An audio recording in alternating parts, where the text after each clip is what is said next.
It was supposed to be a party. 10 years of building, 10 years of marriage, living and prospering. Camille had picked out the eatery on her own. LeBlanc, dessert of place where linen was used to display the wine list. The menu didn't bother to list the waiter's cufflinks. Costs. She was dressed in a modest yet sophisticated navy blue sheath dress. Her with silent strength in each stitch. Andre, his husband, was dressed in a dark suit. They entered the lobby holding hands. Bright, prosperous, and filled with pride. But they were invisible, or worse, to the hostess behind the marble podium. Undesirable. Name? Without raising her gaze, the hostess inquired. Reservation for 2, 7 p.m., his Andre answered in a forceful but composed tone. A moment occurred. A spark in her eyes, followed by a tight grin. We apologize, but nothing falls under that name. Camille's eyebrow went up. This morning I got a confirmation email. After tapping the screen, the hostess shrugged. Tonight we're totally devoted. Her voice was abrasive, final. A pair of white people entered just after them. No wait, no reservation. The hostess illuminated, beckoned them in without inquiry. Camille caught sight of it. Andre caught sight of it. As obvious as the chandelier above them was the untruth. Camille moved forward. Is there a manager we may talk to? The same phony smile appeared on the face of a man wearing a fitted blazer. Is there a problem? With steel and sugar in his voice, he inquired. Camille said their name again, shown the email. The manager didn't look at her phone at all. Rather, replied, leaning forward a little, this place has a reputation to maintain, possess. A specific customer. Andre remained erect. What do you mean by that? Let's not escalate this, sir. I'll ask you to leave now. Security will escort you if needed, the manager said with a dry laugh. That moment was piercing. Embarrassing and public, Andre's jaw remained locked. Camille's eyes did not blink, they did not yell, did not beg. Instead, they stood motionless. As the room feigned indifference. Watch. The maitre murmured something over his microphone as they turned to go. Security came over, but Camille, not here, he murmured, merely touching Andre's hand. Not yet. The staff was unaware that the couple they simply Andre Hayes wasn't a guest at the posh dinner. He was the man who ejected weren't just any black couple out. Funded the foundation that this restaurant franchise was built around. Camille, the federal civil rights lawyer whose name made business executives sleepless, and what began as a dinner snub will shortly, the reason it exploded into a national controversy was not because they yelled, but rather because they were about to serve. Justice, quiet, icy, and unforgettable. The valet gave the keys to the customer with a tight smile, not realizing that he had just seen his employer's proprietors go without saying anything. Andre and Camille drove away silently. Because there was too much to say, not because they were at a loss for words, didn't need to be said. The city skyline behind them hazed in the silence of their Mercedes like after a disastrous concert. A courteous curtain fell, and 15 minutes later, they pulled into the Andre pressed the remote control. Lights flickered on, and the steel gates swung open in their River North condo's underground garage. Closed behind them. Camille didn't press him, and he untied his tie without saying anything. She recognized that expression, which was half anger and half constraint, that he wore when banks questioned his income in spite of his portfolio when investors thought he was the partner's assistant. Tonight, however, had gone one step further. They had been wiped rather than simply rejected. Kicking off her shoes, Camille went upstairs and poured 2 glasses of red wine, passing one to Andre before sitting next to him, legs tucked beneath on the leather couch. I told you something wasn't right about that place, she said. Andre didn't respond immediately. He gazed at Thescaline for a long time. I then provided them with seed funding of $6.5 million. I had faith in their pitch. Minority-owned vendors, inclusive vision, and sophisticated elegance. I even assisted hire the original executive chef. He looked at Camille, however, that vision was eventually transformed into something else. With calm eyes, Camille sipped her wine. You thought the system could be changed by the money. That if you created something extraordinary, it would surpass Theprejudice. However, money cannot eliminate unconscious bias, darling. It simply buried it behind reservation books and tablecloths. He gave a gloomy laugh. What's ironic, you ask? They issued a news release regarding diversity measures last year. Do you recall that? I do, said Camille. They threw a banquet in support of underprivileged kids. None of them could afford to return for another meal. With his fingers steepled, Andre leaned forward. I made an investment in Lave Group since I was looking for a fresh model that included potential as well as good eating. A chain that didn't serve senior citizens or outdated biases. Tonight, however, demonstrated something. Those principles don't spread if you're not there to witness every fall. Camille's face became angular. This goes beyond simply dismissing you? This relates to systemic actions. A glitch did not lead you to be rejected. Someone profiled you. Refused because someone's snap skin tone, not status, is the basis for judgment. Andre gave a slow nod. Racial profiling ain't a tuxedo, that's right. With a subtle passion building in her voice, Camille added, and you know what that means. It's not just offensive, it can be done. She grabbed her laptop.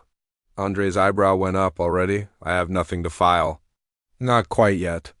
However, I would like to view the complaint files. Any reports from Yelp or Digincident logs with prejudice flags. If this is a pattern, neither I nor anybody else should go. You. Andre let out a sigh. You're correct. But if we go public with this, we're not going public yet, Camille remarked. Let them speak. First. Allow the quiet to consume them. Andre grinned a little. She grinned. That's why I married you. Along with I am able to cross-examine a CEO while wearing a blindfold. Camille looked through public data and case logs. For the next hour. While Andre accessed his investor site and retrieved internal documents. Notes, service ratings, and nothing explicit in operational reports. However, a pattern began to emerge. Grievances about therapy of certain clients. Disproportionately high cancellation rates for names with Latino or Black sounds. 1A diversity training session that had been deprioritized due to financial constraints was even noted in the file. This isn't a coincidence, Camille whispered. Andre scrolled down and saw that something was embedded. The minority was dropped. Last quarter's vendor contracts were attributed to supply chain efficiency, but the PR banners promoting inclusion were retained. Camille raised her head. We are examining more than just discrimination. This is now the realm of corporate accountability, misuse of social equity terminology, and false branding to draw in donations while upholding discriminatory behaviors. Not only is that unethical, but it's also fraud. Andre got up. We must come to a choice. This is my chain technically, but it's also a system that chose to disgrace us in public. Camille shut down her laptop.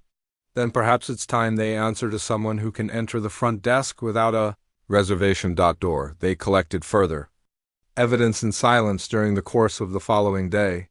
Camille made touch with people in the civil rights separation.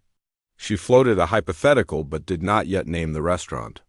If a national chain advertises in public, what legal frameworks would be applicable if it has a history of discriminating against Black customers despite its diversity? The responses were prompt and sharp. DOJ intervention, pattern and practice investigations, and Title II of the Civil Rights Act. In the meantime, Andre entered a private boardroom channel for shareholders of the Lever Group, the management group. Had no notion that the person who had been refused service was their biggest equity holder. But the video clip, yes, that clip was no longer there. Going viral. More than 4.5 million views. The faces of Camille and Andre were obscured in the majority offer posts, but without the context. A Black couple rejected Chicago's top restaurant without any justification. According to the manager, we have a brand to uphold. Comments were cruel. Make the hashtags more noticeable. Black hashtagged in wall hashtag privilege menu. The shash leave is revealed. Within a day, the eatery released a terse statement. We endeavor to deliver a hospitable setting for every visitor. The issue is presently being examined. Internally. No names, no regrets. After reading it, Camille sneered. Traditional damage control, but without responsibility. Andre gave a headshake. They don't even they're already rushing, and they don't even know who we are yet. Leaning back in her chair, Camille read the statement again for the third time. You'd think with all that PR money, they could afford better damage control, she said, as he read over the messages on the investor board. Andre grinned. They're completely panicked. One of the junior partners, Camille's eyes tightened. As someone inquired if this would have an impact on the impending IPO, another person demanded an urgent board meeting. Andre looked up and asked, Did you respond? Not quite yet. I'm waiting for them to fully knot themselves. Allow them to countervalue the impending storm. We've witnessed it previously. Business executives discussing equity in public while allowing silent bigotry to destroy the heart. Camille nodded slowly. What they don't recognize that this goes beyond race? It has to do with trust? When a brand portrays people like us as outsiders despite marketing itself as inclusive, it is a violation. Additionally, if that breach were not simply discussing aesthetics when it comes to intersections with civil rights law, federal exposure is what we're discussing. Andre tapped the keyboard, then swiveled the screen in Camille's direction. Tuesday is the date of the board meeting. The door was closed. I'll be there. Virtually. Camille's mouth twisted a little. You ought to visit in person? Andre's eyebrow went up. Are you certain? She encountered his look. When you inform them that they just attempted to evict the man who writes their checks, let them look you in the eye. That over the weekend, Camille started writing a DOJ internal document, outlining a possible exclusionary trend based on customer feedback information and service. Audit discrepancies as well as visual proof from social media. The monuments were all there, but she made no mention of names. Selective hospitality, coded discrimination, as well as racially discriminatory service procedures that might lead to a formal Title II civil rights investigation. Meanwhile, Andre convened a private meeting with two more reliable investors, both silent and black participants having substantial equity holdings. He explained it plainly over coffee in a separate room at the Peninsula. Levi's more than simply failing a PR test. It's not accomplishing its own goal. The chain's foundation was the promise of culture, access, and parity. That pledge has been violated. The two men looked at each other. One bent forward. The more you push this, the more at your rear, but it must be decisive. No compromises. Andre gave a nod. I'm not attempting to set it on fire. Some barriers must come down before I can try to reconstruct it. Early on Monday, all of the big media outlets were calling the corporate office. Forbes, CNN, BuzzFeed, and the New York Times, they are all posing different versions of the same query. What regulations exist to stop guests from being treated unfairly? The communications team at the chain released a follow-up statement, more hurried this time. We sincerely apologize for the miscommunication and are dedicated to putting new diversity training procedures into effect right away. Camille went over it, firmly stated, They're still calling it a misunderstanding. That's not accountability, that's spin. Andre looked over his shoulder, he looked at his watch. The realization struck. They'll try to minimize it until they realize who was in that lobby. Similar to a brick. Andre showed up in the left boardroom in Chicago the next day on time. At 10 a.m. when he entered, the executive team froze. A few I just knew him from investor decks. Some others didn't even recognize him, yet the chairman, who was dressed in a high-end suit and had silver hair, got up to shake his hand. Too formal. According to the chairman, Mr. Hayes, we didn't anticipate you in person. Andre sat calmly. I didn't want to challenge your presumptions more than absolutely necessary. There was an awkward quiet. Andre handed a folder across the table from his leather bag. Before we start, I want to make a clarification. My wife, Camille Hayes, and I were the pair in that widely shared video United States Department of Justice Civil Rights Division. One man's mouth opened and closed, distinctly pale. Andre did not recoil. You did not uphold these ideals on which the brand was built. You let down your clients, your investors, and your mission. And you did it with such confidence and reflexivity that you didn't even stop to consider your own prejudice. The CEO made an attempt to talk. We didn't know for sure. Andre interrupted. That's thy Sue? Because we didn't meet your profile of who belongs on the site. You were unaware of it and didn't want to investigate further. In this place, it's more than just subpar service. Structural bias is that? Furthermore, that prejudice is costing you more than your reputation right now. Legal attention is being paid to it. The second folder he slid over. It's a formal. The Department of Justice has opened a civil investigation into discriminatory practices in luxury places for hospitality. The initial review is naming Leva Group. Nobody said anything. Andre got up. Our legal counsel will be following up with you. However, this is what I want you to know. This isn't retaliation. The adjustment is here, and it's time for correction, gentlemen. Camille waited in the car again, hands folded across her lap. She raised her head from the phone. How did it go? Andre let out a breath. Similar, like entering a haunted room. She grinned. Excellent. Let's now give them penalties and bring them back to life. By the ripple had become a riptide by Thursday. The executive inboxes of Lever were overflowing. A number of vendors asked to have their contracts terminated while their reputations were examined. A significant hospitality financial firm declared that they were reassessing their exposure to discriminating risk. The press pressed harder. Customers used the hashtag #HatchedMenu of exclusion to submit boycott videos, criticizing the brand for promoting a high-end experience for the wealthy. A woman posted a genuine caption, $300 steak, free racism. However, Camille had never made a public statement, and the rumors were amplified by that quiet. Social media pleaded for information about the identities of the couple in the video. Camille discreetly met in a secluded briefing room with two senior DOJ officials in Washington. She presented the documents highlighting racial disparities in guest service. Background, internal training memoranda, coded terminology, and staff behavior patterns.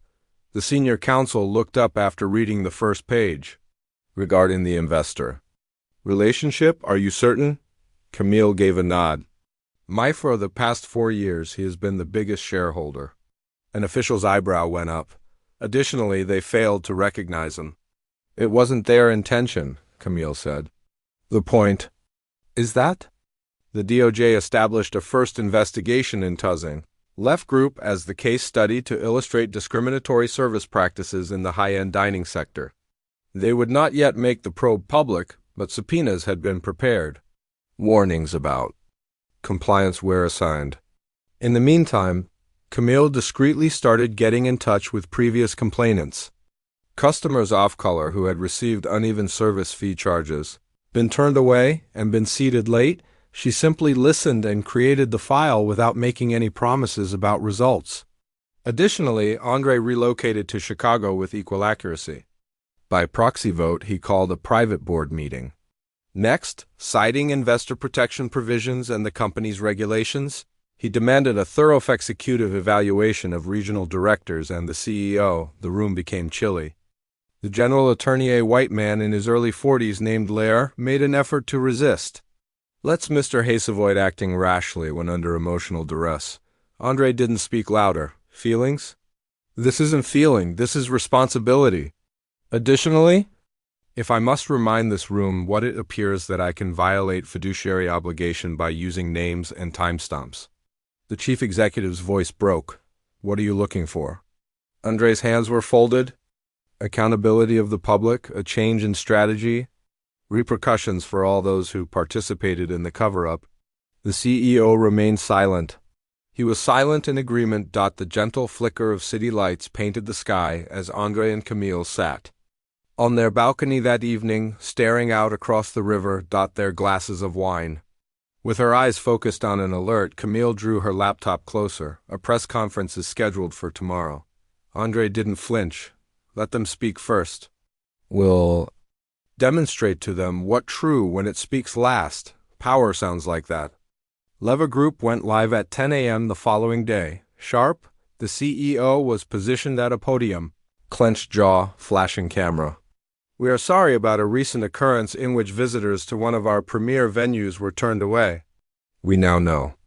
That this pair consists of a senior investor in our business and a federal civil rights lawyer? He hesitated. We are starting a corporate initiative for diversity training and have put some employees on administrative leave.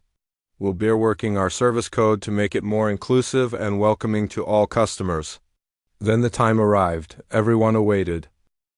Will Camille Hayes and Andre Hayes be speaking publicly? The reporter in front of them inquired plainly. After struggling, the CEO faked a smile. They have decided to deal with this in private. However, we appreciate the chance to change direction. However, that was not entirely accurate. Later that day, Camille and in their own terms, Andre issued a pre-recorded joint statement. Just clarity, no drama, no rage. The first person to appear on television was Camille, who had a sharp blue jacket and a solemn yet gentle face. Camille Hayes is my name. To work for the U.S. Department of Justice as a civil rights lawyer. My spouse. And I was sent away last week. I now know that he helped build the restaurant where I now work. Despite being personal, this event fits with a larger trend. In many businesses, looks serve as gatekeepers and sources of bias, wears a standard uniform. Andre sat next to her, following. I made an investment. And left to create an area that honored achievement for all, not just a select few. That vision was compromised. To make sure that what happened to us doesn't happen again, we've taken action. This isn't about retaliation, Camille continued, but rather about systems and the reality that some of us don't understand even when. We own the building. The video quickly became widely shared. TikTok was overrun with clips, Twitter, and Instagram. The quote from Camille was aired by media outlets. Not all of us are given the benefit of the doubt when we own the building. It was used as a catchphrase on protest placards, transformed into spoken word poems, and screen printed on T-shirts. The conclusion, however, didn't put an end to symbolism. The DOJ formally launched its investigation 2 days later. News presenters from all across the nation discussed the case under headings such as Corporate America's Civil Rights, Table Bias, and When Ownership is Insufficient. The price of Leave stock dropped. There was an indefinite delay in the IPO. 3 senior executives resigned internally. Camille got a call directly from a top advisor in the White House, asked her directly if she was thinking about moving up in the ranks. She declined courteously. Additionally, Andre reorganized his ownership of Lever. He failed to sell. He took in more, regained the right to vote. The previous executive board was dissolved. And he took his discreet move a week after the public apologies by naming a new CEO who is a black woman with 20 years of hospitality experience and a strict anti-discrimination policy. Just a press cue was used to make the announcement with no fanfare. We're altering more than simply the menu, the mechanism that determines who gets to eat. The couple's name was well known by that point, not because they sought attention, but because the room was theirs. Additionally, in Levar's history, for the first time, there were more than simply figureheads at the head table. They were the ones who designed something better. 2 weeks later, the restaurant reopened under new management. However, everything aged the same way as wine. Inside, the mood had changed. The atmosphere of careful awareness had taken the role of tacit entitlement. Everyone was working the floor, but nobody said anything out loud. Was aware. They had been schooled here. Not all of the executive changes were cosmetic. Andre had seen to that. Discrete auditing mechanisms had to be installed at every level location. Not only to monitor income, but also to record response times, service trends, and tables. All of the information, including assignments and conflict situations, moved to a new division led by Camille's advisor scrutiny of the board, equity, and access. The reviews were required. Some inside workers first objected. This is excessive, a single regional manager grumbled. We are not a court of law, we are only a restaurant. After learning about the pushback, Camille responded to it in a single-silent memo. Being hospitable is not neutral. Inclusion either thrives or perishes there. Information. That memo went unnoticed. Like thunder, it landed. However, the actual twist, Andre and Camille weren't finished. since what had begun as a personal reckoning had turned out to be more profound, a systematic issue. For a whole industry, their suffering had become a public mirror. Other stories now were coming to the surface. Rooftop brunches turned away black families. Extra ID was requested by Latina mothers. For card checks, Asian American professionals were chosen at random. Numerous microaggressions concealed under well-polished edmonists and happy faces. The story sat with Camille. She didn't simply glance at them. Line by line, ache by pain, she read them. Next, she made a meeting at the Hayes Foundation, a charitable organization she and Andre founded, rather than at Doja had been subtly financed for years. The boardroom was packed. Civil rights community organizers, day experts, social impact investors, and advocates. With a controlled voice, Camille stood at the head of the table. Our experience wasn't the only one. It was only open to the public.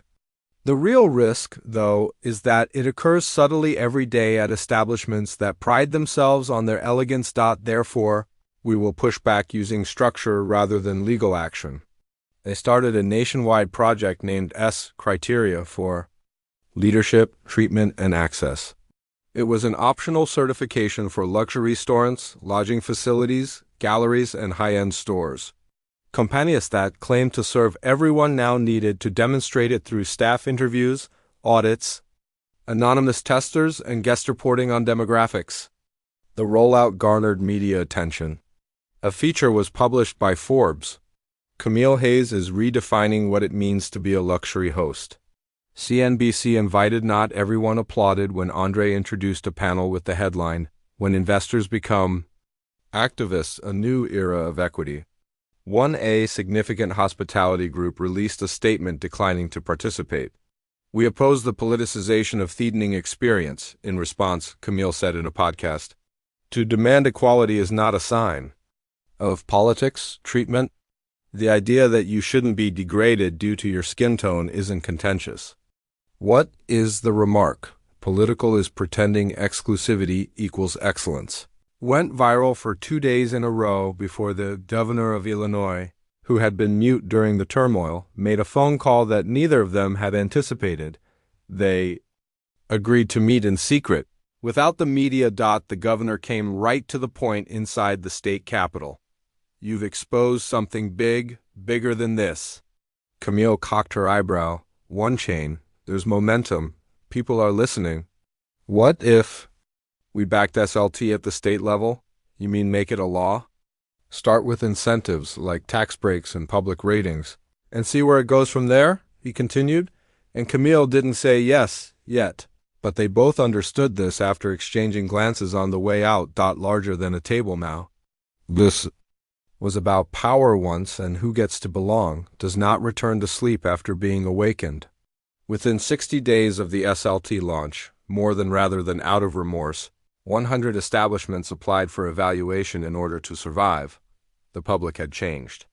Reviews had expanded beyond food, diners were now filming everything, and the time it took to Beatty Invisible was now seated, who was ignored, who was given water first, and who was made eye contact. Left, it had become the ultimate standard for redemption, and it was measured. A modern brass plaque was now placed close to the door of each of its eateries.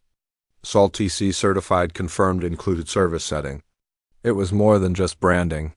It was a message. We're working and we've been humbled. Andrew carried out unexpected walkthroughs in casual attire, occasionally by themselves and occasionally with Camille. Employees no longer looked over his shoulder. They called him by name, not because he asked, but due to a shift in culture. At his request, each employee completed not quarterly workshops based on behavioral accountability and unconscious bias, but only basic DEI training grisils. The employment, not the training, was what shocked the public the most. Andre had subtly changed the ownership stake to include frontline staff, including servers, cooks, and hosts. Become minority owners in a new inclusive ownership model, which in and of itself made headlines, was refused a table allowing the employees to construct their own. It was examined by business schools and discussed in PODCAS. Camille stayed anchored despite the fact that college students wrote essays about it. She reminded the media that this is a rectification course, not a victory lap, and that we are not finished because the reckoning had arrived at Washington's Capitol Hill, where a congressional subcommittee on economic equity asked Camille to testify. She did it in a composed, non-performative manner without rage. The issue is not that prejudice occurs, but rather that it occurs covertly, courteously, and institutionally. We've been trained to compete for diner seats, but what if weltered the table itself? A New York congresswoman leaned forward. What? Do you suggest we do that? Without hesitation, Camille said, by linking access to consequences. Transforming equity from a moral afterthought to a financial metric, and by reminding all industries that the room went silent. And the video went viral, yet even if they might be the ones signing the lease tomorrow, exclude today, the public took action after policymakers deliberated. And the Hayes Foundation published a toolbox for equity audits organized by the community. Local organizers utilized it to carry out quiet assessments at shopping centers, hotels, and spas. Some reacted enthusiastically, but others weren't. A high-end apparel chain wanted legal action following their detection of discriminatory fitting room practices, and their solicitors asserted that the audits were, "So is your treatment of our bodies in your stores." Camille's response was one sentence, subjective and slanderous. Within a week, they gave in, and Andre began constructing something new, not just eateries. A full-scale BIPIC chefs, designers, and hospitality professionals can get funding and coaching through the Equity Hospitality Accelerator. Proprietors. Not a grant, a partnership. Possession of space, menus, and aesthetics. He introduced the first group of 10 young entrepreneurs, each with a unique idea and 6 figures of startup capital. We're not fighting for scraps at someone else's table, Andre said simply as the announcement came to a close. We're constructing our own. It was a generational decision rather than only a business one. Additionally, the program's first restaurant opened 6 blocks from the spot that initially turned him on. Distant. The new location's name requires a reservation. However, since those who had previously been disregarded by the system were now defining it, the meaning had evolved. Camille walked folded white tablecloths, jazz playing softly, artwork by local black artists, and the softly illuminated room on opening night the walls were lined.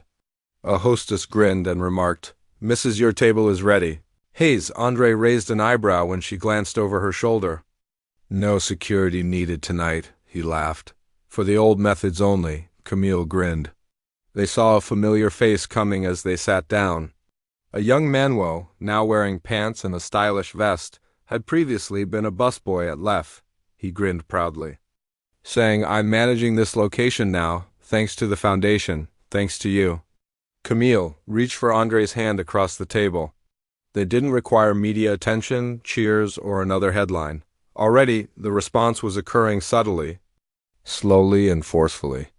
One company, one rule, and one seat at a time. A breeze slipped through the open window, causing the candle on their table to flicker softly. Across the boss nodded politely, not out of obligation, but because Hay got it. The sort of comprehension that resulted from more than just instruction. It resulted after deciding to change with the world as it changes. With her fingers, Camille touched Andre's hand. They were silent for a moment.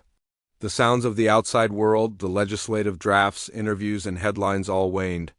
In this, there was just serenity and quiet in space. Andre glanced down at his drink. 10 years, I said. We made a complete circle. Camille grinned. We drew a new one instead. Silent yet unrestrained, they both chuckled. Beyond Thea, a bunch of high school kids wearing matching debate team jackets walked by the eatery. One stopped at the window, identifying Camille. He spoke to his pal in a whisper.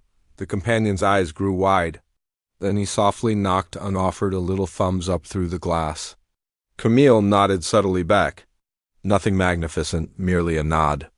Since she realized that what they saw in her was not celebrity, it was evidence that justice didn't always wear a robe or badge, and that power may be elegant. It occasionally wore spectacles, curls. That night he smiled quietly, telling the world, "I know exactly who I am." Rather than driving home, they chose to walk. The city was experiencing a warm evening, the sort that made them remember why they had stayed. The streets were alive with activity, the quiet of street musicians, the laughter of outdoor cafes, and the assurance that they were accepted for who they really were. Camille gazed up at the skyline as they walked along the river. Andre paused to consider, "Do you think they really changed or just adjusted?" "Possibly both, but occasionally change starts with adjustment, and sometimes it only takes one table. One moment, one rejection that reverberates more loudly than 1,000 affirmative responses. Nodded, content. They stopped at the bridge close to Kinsey Street, where the water shimmered below them, across from them. The metropolis blazed with promise under the lights. More to herself than to him, Camille whispered gently. "I once believed that justice was." Andre tilted his head. "It was something you pursued in courtrooms, that it arrived in verdicts or signed orders." Now she turned to face him. "I believe that it occurs in the slightest of circumstances. When a youngster witnesses, when a waitress discovers she can be more than just a waitress. A woman who resembles his mother walks into a place no one expected her to own, compared to a uniform. When a system is firmly and gently reminded that we're writing the next chapter now." Andre put his arm around her shoulder. "They're always a part of the plot. Didn't require kudos, a catchy headline, or a viral video. They had one another, their truth, and a city that was at last paying attention despite its flaws. And in the silence of that evening, more than just triumph took root. But heritage.